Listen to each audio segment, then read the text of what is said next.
And then you painfully watch people as they overanalyze your clues and become idiots in front of you. And you're like, you are an absolute moron. This game is absolutely pure evil. Let me explain why. This is one of the most gut-wrenchingly anger-inducing games for me. Her husband said, "No, I'm going to come for you." And she goes, "If you do, you're going to be sleeping on the couch." And she did. This video is brought to you by Fallen Dominion Studios. Check out their website at fallendominionstudios.com.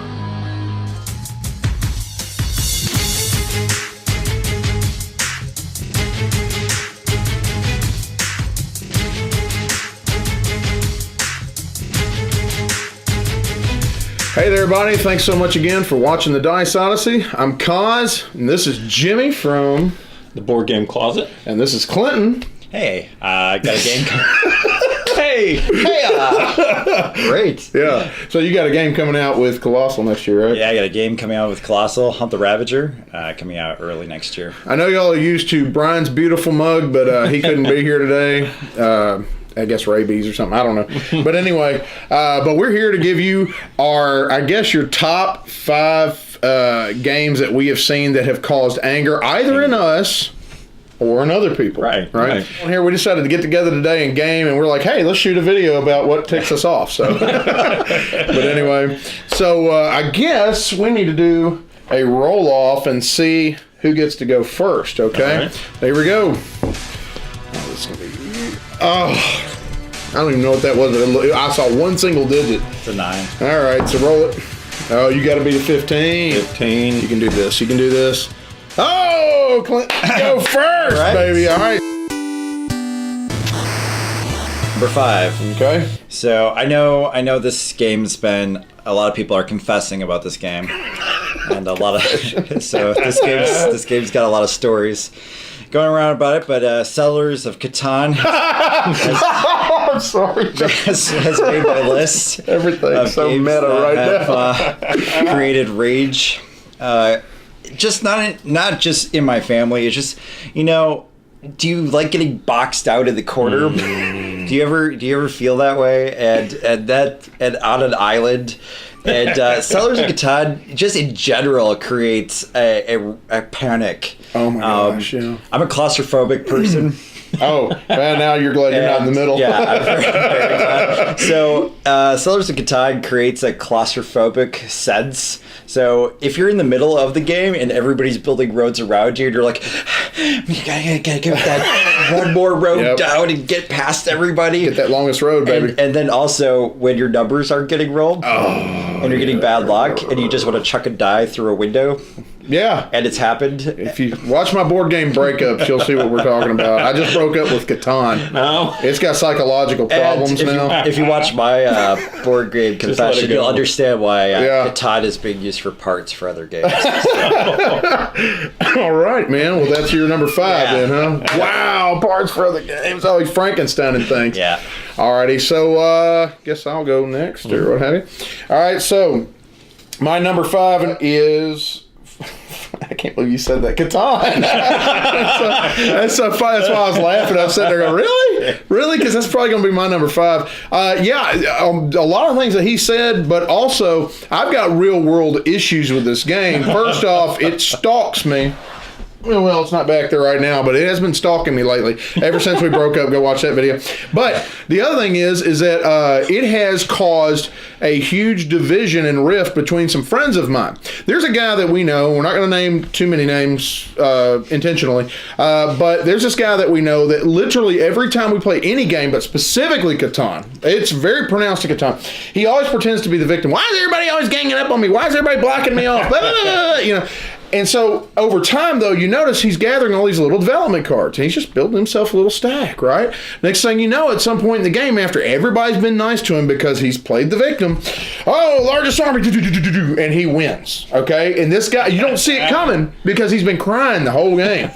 I love the guy, but this is what's happened. So it got to a point where another friend of mine is going to be joining us for game night tonight. You can ask him about this story. He got to a point where he's like, all right, fine. I have been duped too many times by almost said his name, by this guy, from now on, he is not winning. I'm not letting him win. I will destroy him. And it got to a point in one game, I think it's happened over several games maybe, but it got to a point in one game where the original guy who plays the victim got so mad at my friend for blocking him all the time and telling him, I'm going to stop you. You're not going to win. You're never going to win again when we play this game. He vowed right then and there, if this guy's ever in this game again in Catan, I will never play this game with him. And so now they don't play. They don't play Catan anymore. If we ever had brought it out in the past anymore, they refuse to play it together, and most of the time they're coming to the game nights. So that game destroys friendships. I've seen it happen, especially in game. That's my number 5, Catan. How about you? All right, my number 5 is Settlers of Catan. We're all confessing right now. Oh my God. Totally not. I mean it. It's on the list. We didn't discuss this beforehand. Yeah, that's the funny part. Yeah. Same thing. I played a game of Settlers with a guy, totally got boxed in the corner, and then the guy across the table didn't say one word the whole game, ends up winning it, and I hate the game. That guy. It's always the people, right? It's like a guy that you got to worry about. Well, at least he wasn't crying the whole time of being a victim. Yeah, that's true. No. I still enjoy it every once in a while, but not with that guy. That's so And great. he knows who he is. No, too. yeah. Oh, I guess we'll keep the names on the down low. Wow. All right, to protect the guilty. Hopefully this is where the lists diverge in the dark wood. All right. So my number 4 is Dead of Winter. Ooh. So games with betrayer elements. So Dead of Winter, my family is part of my gaming group. So hi, Daniel. You know who you are. I told you no names. He's worth mentioning. Woo! So Heat his own. it goes back and forth between betrayers on game night. I'm normally a betrayer, but we finally decided to up the difficulty. So John Gilmore, great job upping difficulties on your games. More names, But too. he's the designer. So. Yeah, I like your game. It's a great game. Yeah. But we upped the difficulty and we left in the betrayer. So that particular night we were crushing it. We loved what we were doing. And came down to the end and we forgot there was a betrayer in the game. Oh, those are the worst. And returned to the corner. We've met the objectives. Everything's looking good. And the betrayer got that double turn where he got to do it and then sunk us. And then not only did he sink us, he didn't win either. Oh my God. So no one won. So it's like, if I don't win, I'm burning it all It down. was 2 hours of nothing. That's so good. So yeah, Dead of Winter. Oh, yeah. I know what I'm talking about. Well, yeah, you got it all out then, right?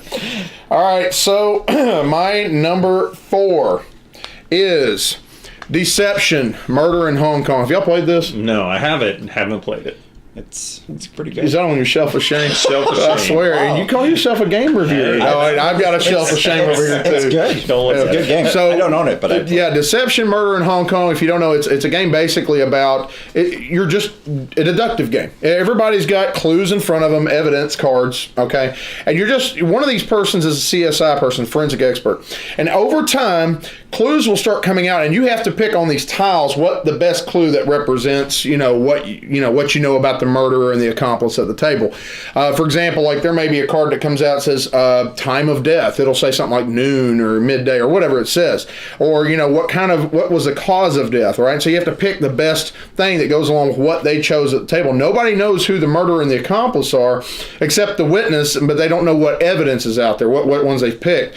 And so over time, as these cards and tiles come out, if you're the forensic expert, you are trying to pick the best one. The problem is that sometimes, because these tiles are random, they're not going to give you something that goes even close to what these guys have picked, okay?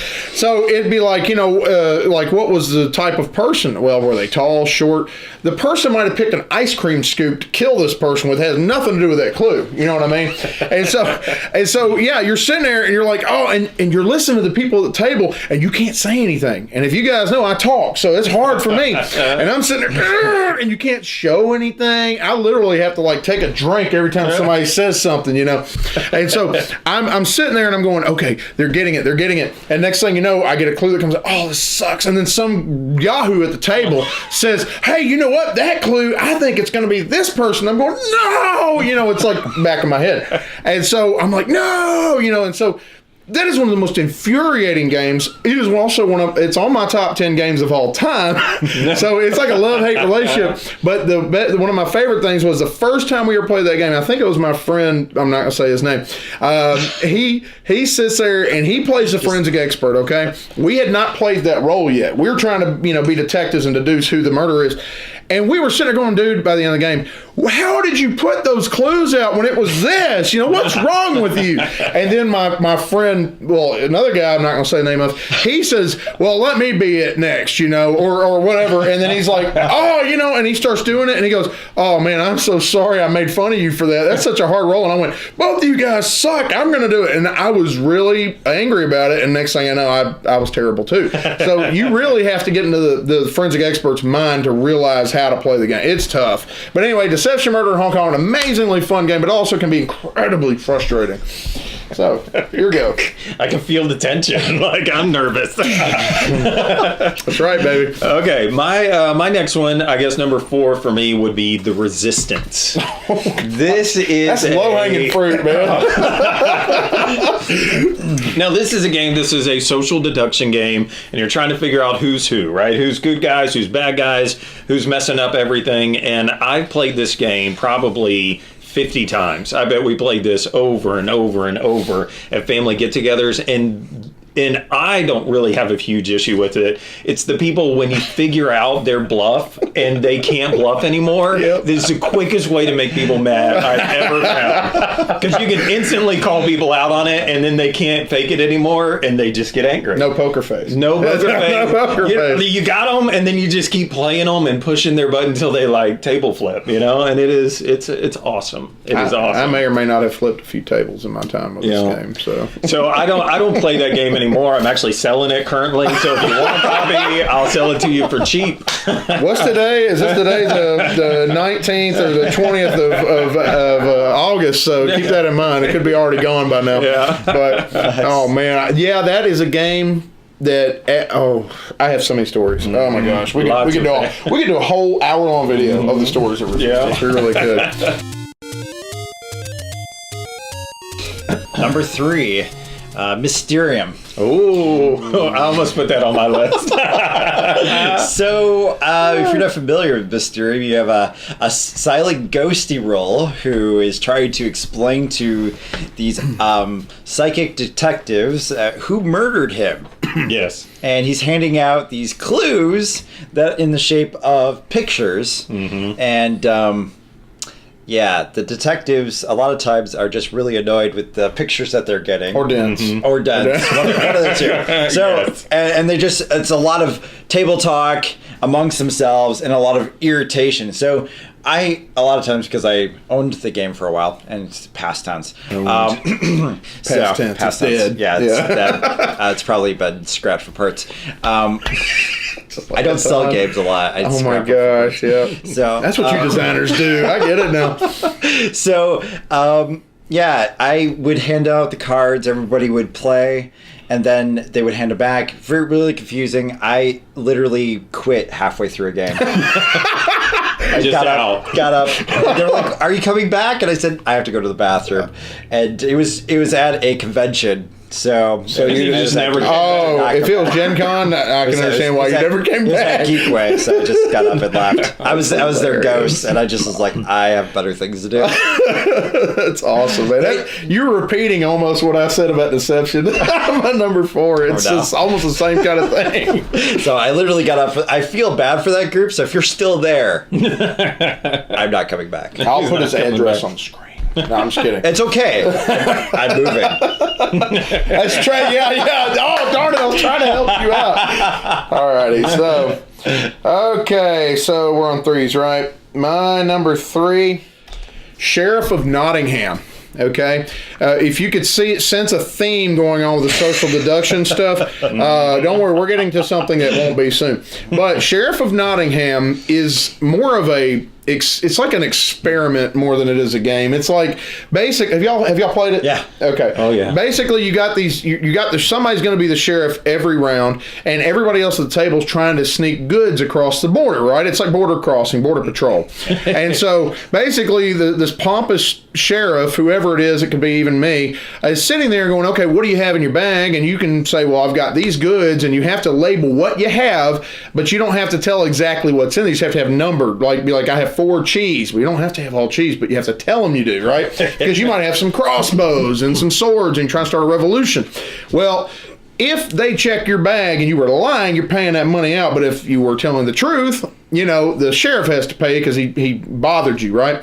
Well, in this game, the kicker about it is it's such a freewheeling game. Like, for example, I could go, "Hey, Sheriff, I'm going to, I'm bringing cheese and bread for all the starving little kids, in Nottingham. We're trying to help the orphans, right?"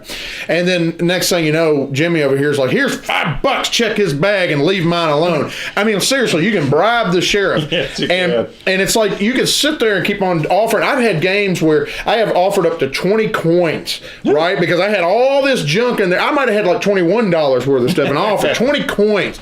And then somebody next to me says, "Oh, by the way, I'll give you $5 or $10 just to check Kaz's bag, let me through." And the sheriff's like, "Hey, Kaz, I'm going to check your bag." Are you kidding me? You're getting 20. Why are you going after his $5 or $10? Oh my gosh. And especially if you've ticked somebody off in the game already, because you can be the sheriff up to twice. You, yeah. Oh, they'll pick on you, and they just check your bag for fun. This is one of the most gut-wrenchingly anger-inducing games for me, but I have seen people at the table. I had a guy, I think he's about 6'4", he's a buddy of mine. He went after a dude who was 5'8". He literally stood up and was like getting ready to do that because he got angry because the guy checked his bag. And they're normally really cool, real nice, laid back. Even the big dude, is a gentle giant. But in that day, he was just ready to kill Jack, climbed up his beanstalk.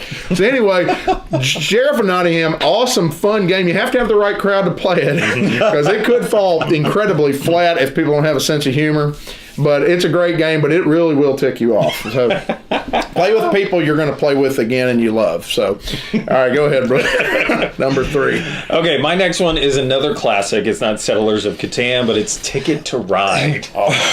Now, strange enough. Now, you can play Ticket to Ride very laid back and relaxed, or you can play it very viciously. And this is the story of someone new that had never played this game before, and I actually think that they didn't want to play it any longer. So they purposefully, instead of trying to claim any routes whatsoever, they just tried to pick locations that would block everyone at the table. That's all they did. On their turn, they would play one card, one train, because you could tell in Ticket to Ride where people are headed and what city they're trying to get into, and so they will purposefully block all the entrances into a city. And so it is, if you want to really make everyone at the table mad, or if you don't ever want your gaming group to play Ticket to Ride ever again, play it this way, and it will sit on the shelf. I'm telling you. Yeah, I just want to throat punch everybody. Yeah. I'm serious. It's people are doing that. It is, brutal. especially in a 5-player game, and there's no place to go. No place to go, and all you're doing is placing. And she would do it just very methodically. Just we got a she. Okay. Okay. Let me guess who that was. It's not my wife.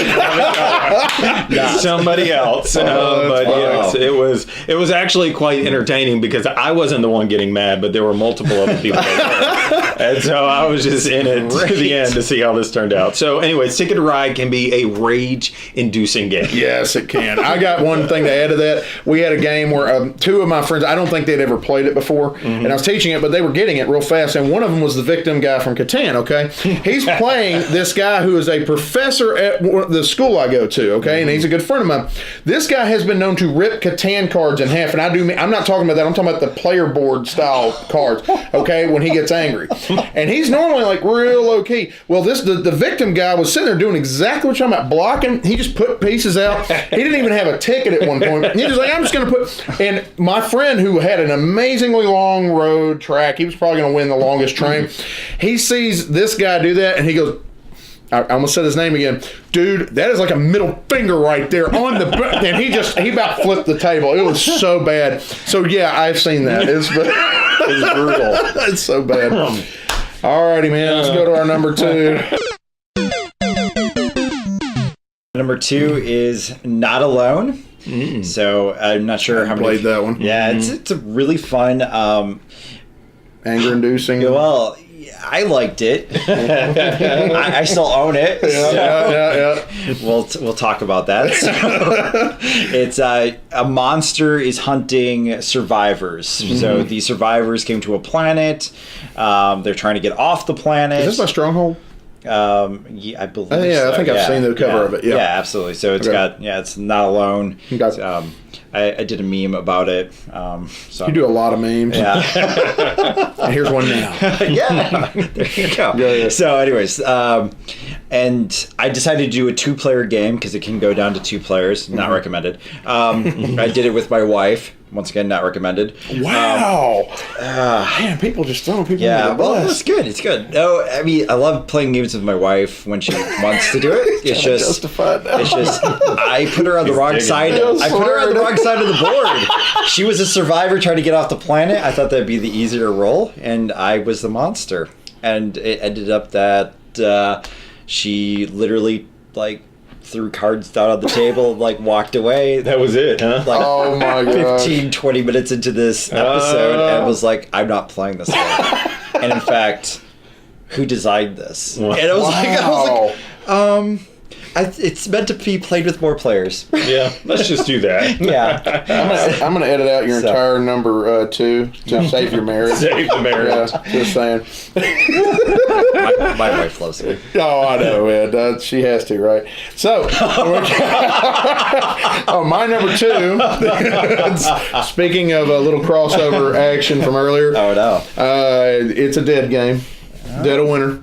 Yeah, I'm sorry. I completely agree with what he's saying about the whole trader element. I mean, pretty much this could be a representative of a category of these type of trader games like BSG and whatever else like Shadows ever came along. But in particular, Dead of Winter is so. The thing that is the most infuriating, probably, is the fact that everybody's secret role makes you look guilty. All right, you can definitely tell if somebody's really trying to screw people over, but it's especially egregious when everybody at the table, especially the trader, has had everybody thinking there's not a trader in the game. Okay, we always play with the possibility of having one, right? It doesn't necessarily always we play with a guarantee, but when you always thinking, and it's like that last round, we think we're going to win. Morale got hit a few times, it's like 3 or 4, and then all of a sudden the trader decides to go all like Terminator on everybody, and has all his weapons going, and he's firing on everybody, and he's even trying to get himself killed to make morale down. That is one of the most infuriating things about the game, because especially if your trust has been built up. Oh, Jimmy, he's such a nice guy. Not in this game, and he turns into like the thing, right? And so, that right there. And another thing, one of the funniest things I saw that really ticked somebody off, but I'm still laughing about it. This is months and months and months ago. We had a guy who had never played Dead of Winter before. He comes into it. And you go in 4 or 5 rounds, you're thinking, oh, we're doing pretty well. Nobody's revealed themselves. And all of a sudden, this guy, he's still trying to learn the game. Keep that in mind, okay? He's played. He's gotten some of it down. He, out of nowhere, says the dumbest thing you could possibly say. He says, so tell me again, how do you go about killing people? We were like, what? And we went, because we had just gotten done saying there's no trader in this game. There's not possibly, because we're doing so well. And this guy says that. And we're going, he's got weapons galore over there. He's been stockpiling, he's going to kill us. So we stop the game. We vote this guy. And he's going, what? No, I just asked a question. No, you're a traitor. You're a dirty, filthy traitor. And the next thing you know, he wasn't a traitor. He just had a simple question. To this day, he was so angry with us. But I'm going, that's your fault. Anyway. You ask questions in Dead of Winter. Yeah, sure, especially this time. It's cold out there. You don't ask questions. Exactly. So anyway, Dead of Winter, I have seen the funniest things come out of that. It is one of the most rage-inducing games if you let it be. Anyway, great game for number 2. So anyway. Okay, so my next one is another classic game that they made a million versions of this one, and it is Pandemic. Oh. This is a rage-inducing game for me, personally, because, one, I don't like it at all. But Man, shots fired! it is, okay, I'll say this. It is a well-designed game. Lots of people love it, but I cannot get past the shuffling of the cards and the revealing of what you've done. And that's the thing, is we can sit at this table and everyone perfectly play out their turn, and then you shuffle the cards and reveal it, and then all of your perfect plans just fall apart. And it drives me crazy. I just can't play this game. I've had so many times where I play this game where we lose first round, or we lose second round, or we don't even get into it. And I don't know. There's just something about that whole thing that just makes me want to say, play something else. Yeah, you ain't flipping this table. I disagree so strongly with you. You're wrong about this one, man. That's good. It's a great game. It has not hit my top 30, which we just did recently, but it is a great game. I can understand what you're saying, but I mean, that's almost any kind of co-op in the sense of, like, for example, the thing for me is quarterbacking. More than anything, co-ops that make me mad. I don't know about the whole shuffling card thing. I don't know. No. I think you just take out some of the, what do you call it? Take out some of the the epidemic cards. Yeah. You take a few of those out. Is it just because it's hard? I mean, No, I just the mechanism of just randomizing what happens in the game. I just don't care for that mechanism. I feel like you add all that in there, you shuffle it up, and then you just see what happens. I don't know. I'm just not a fan of that. And so I feel like we work really, really hard to do it, and then you reveal it, and you're like, oh, look, okay, the how many game's times over. you played it? I don't know, 10 times. 10 times at least? Okay. Yeah. Okay, just making sure. You know how they'll come after you if you reviewed it, you know? Oh, we reviewed it and talked about it. This came on my overrated games list. Oh, man. He had to bring the drama here. I will say a lot of people agreed with me. Well, no, and actually, the more you explain it, I can understand your point of view on that. I still like the game. I'll still play it. It's not necessarily like my favorite or even close to that. Yeah. Hey, different strokes, different folks. Yeah. We can agree to disagree. All right. Number one is a game that doesn't induce rage for me, but has induced a lot of rage for some in-laws. Those are much more fun. Those are a And lot of fun. it was an amazing episode in my life. So the game is Eclipse, and not the newest edition by Colossal. So I can't wait to get my mitts on that. But this was the older edition, and we had that on our table this last year, and along with the in-laws and several other people, and my wife played, so that was awesome. And the in-laws played, and they were gearing up in the center, and I was policing a neutral zone, and they were gearing up for war along the neutral zone, and the wife said, "Hey, you should come in and attack him." And her husband said, "No, I'm going to come for you." And she goes, "If you do, you're going to be sleeping on the couch." And she did. That's And then hilarious. she started flicking her chips literally off the table. And it wasn't my game. She started flicking pieces off the table. It was even better. Brad's game. More name dropping. I swear you're going to tick everybody off. So I was like, I'm super apologetic. I'm like, I'm having to go get these ships off the floor. And like, Oh my gosh. Like, can't do that. So Oh, put dude, ships I would. back on What there. if that was Twilight Imperium? Oh, I know, right? Oh my so, gosh. Putting everything back on the table, and they're both like just glowering at each other. And then she goes after him, and it was like, this is great. So I just backdoored both of them and won. And so won. this is great. All right. Woo! Won. You Anybody else you wanna took play? advantage of their anger. is Yeah, what you're they're saying. still married. They're still healthily married. I don't think they'll ever play Eclipse again. Not again. Nor should they. But That's what you're trying to say, though, is basically if you have in-laws that are very competitive, play this game Yeah. if you don't like them. if you want to see something hilarious happen, I was trying to bait him a little bit. But if you want to see something hilarious happen, put your in-laws next to each other at the table and let them build up, and then poke them to fight each other. oh my gosh, Yeah. man. You gonna let him do that? You gonna see what's happening there? You see his face? The face of evil. But, so he's a nice guy. I am a nice guy, Sometimes. but if I don't like your game's becoming scrap. Woo! Anyway, let's segue now. Get away from that. Okay, I'm just kidding. I like Eclipse, Destroyer of Families. I like all games. Okay, so my number one might be a game y'all have never even heard of or played, or both.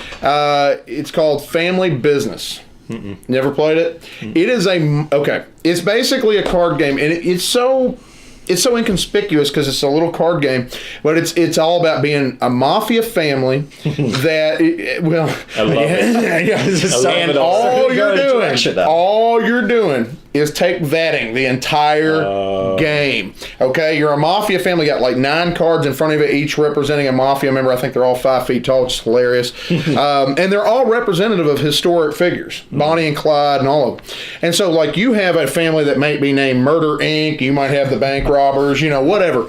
And so you're sitting there, and as you go, you get a hand of cards, and in those cards is hit cards. Okay, you're putting mafia contracts on people. Literally, I'd be like, Jimmy, I'm contracting one of you guys, put him on the hit list.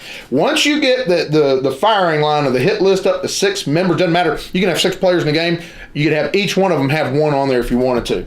Once it has 6, a mob war begins and they just start dying off quick. All right? Or you have cards that you can do insta kills, all sorts of stuff. Once that person runs out of family members, they're out of the game. All right? So there's not only the take that, but there's also player elimination. Which we wonderful combination, right? This game is absolutely pure evil. Let me explain why. We got this and funny enough, this is going to sound bad on my part. This is one of the games that got me back into gaming. Oh. Okay? So when I was doing missions work down in South America, a guy from Canada was on our team. I think we had like 30 people on our team, and they were from all over the world, Germany and what have you. This guy happened to be from Canada. He comes down, and my friends who are from Canada will say this usually. They're pretty laid back and low key. This guy brings this game, okay, down there when we're trying to, have fun and relax a little bit. He brings this game out. My wife and I, we weren't married at the time. We were actually courting. She and I get invited into this game with, I think, 6 players, and we sit down, and in our first game, okay, he shows us how to play. I think it was our second game. My wife decides to put a contract on me. It was one of the first moves of the game. The thing about this game, though, is if somebody contracts you have a counter card, you immediately stop what they're doing or reverse it onto them, and then you take control and you skip everybody else's turn. Okay, if you have a counter card. So you play that, you immediately take control, and you draw more cards to play. When she attacked me, I wiped her out. She didn't get another turn. Not in the entire game. She didn't get another turn. She was wiped out within the first couple of minutes. I destroyed her. I said the minute she attacked me, oh, how dare you? How dare you? I wasn't married yet, didn't realize how stupid I was being. How dare you attack me? You will die. And she did.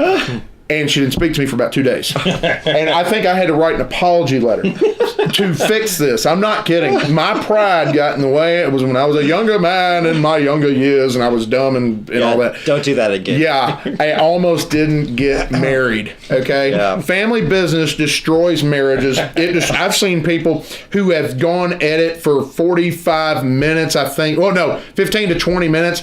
At 2 players, like everybody else has been eliminated. They just kept going and going and going and going and going and going, and finally they don't even speak anymore. I mean, this game has destroyed. It's almost as bad as diplomacy, except in a shorter span. I want to buy this game. So I have it. Yeah, we might play it tonight. But anyway, so good. I've got to introduce you guys. After this, you guys won't be friends after this. You got to drive home together. So yeah, family business. If you like Cutthroat, Take That, Mean Games, it's an awesome, fun game. Just you're going to have to do some, counseling before you get into it. So, great game. If you know a good pass. That's my number one. Okay, for me, my number one game that can cause anger and rage might sound a little crazy at first, but it's kind of like what you said about deception, murder in Hong Kong. My game is Codenames. Oh. Codenames. I'm just deflating.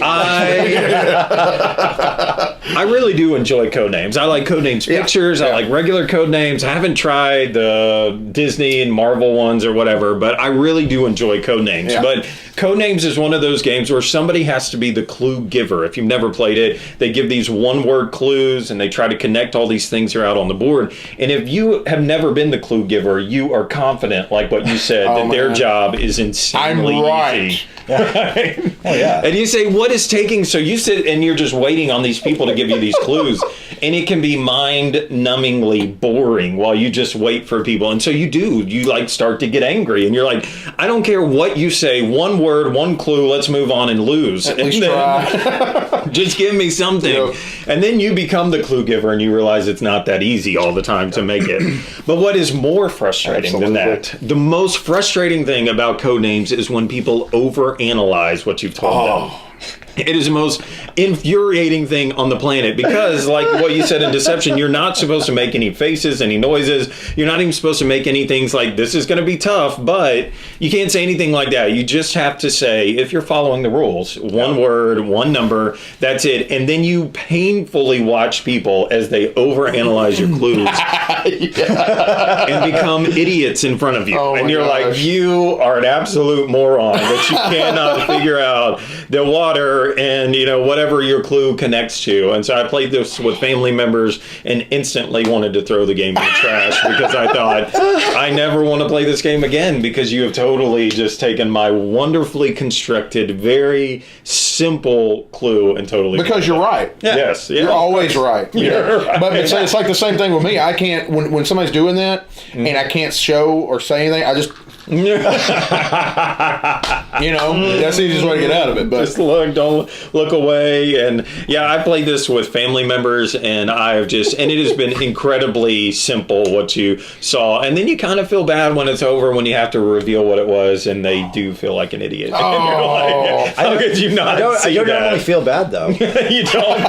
No. You should feel bad. yeah, really, the guilt is strong with this one. But anyway, so I really do love the game, and I still have it, but it definitely can cause some inner rage as you're waiting for people to guess. As long as you don't turn green, you're good. Well, so anyway, we hope you enjoyed the list. That was, keep in mind, this is kind of tongue-in-cheek. Oh, yeah. Some of it was not, but yeah, we were having fun. We were trying hard not to drop names, but some people didn't want to go along with that. But anyway, so, good. address on screen now. No, I'm kidding. But anyway, we hope you enjoyed it. We thank you so much. So happy to have these guys over here. We've been wanting a game for a while, and many of y'all who are probably watching this know these guys, and so send them all your hate mail to them at Board Game Closet and what have you over at Clinton. Yeah, right. So anyway, we thank you so much again for watching the Dice Odyssey, this little collaboration between us, and we hope to do it again sometime. This was fun. Yeah, I really enjoyed it. And this is Kaz. Thanks again. You have a blessed day, and game away.